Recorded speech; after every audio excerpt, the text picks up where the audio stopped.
Hello everyone and welcome back to my YouTube channel with another useful and informative video.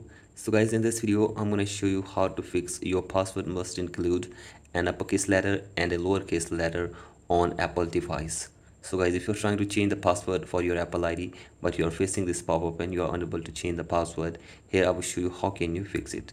So guys, basically to fix this error you have to simply ensure your new password must contain at least 8 characters, one uppercase letter, one lowercase letter, and one number or a special character.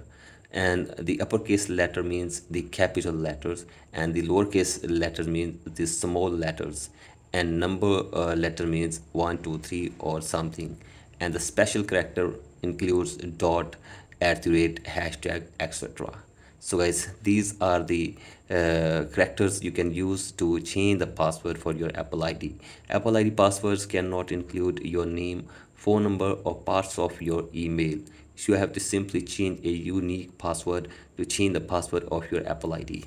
So guys, in this way you can also fix this issue and you can easily change the password of your Apple ID. So guys, you can see this. I am going to type the letters as a password.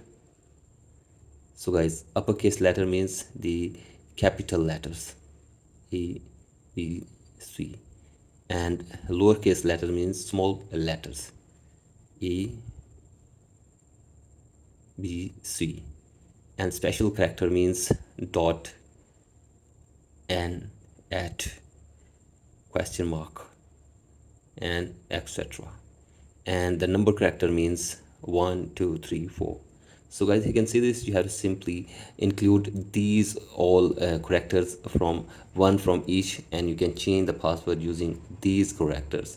So guys, in this way you can also change password of your Apple ID without any problem. So guys, that's it for today's video. Hope this video helps you. Please like and subscribe to my YouTube channel as well. Thank you.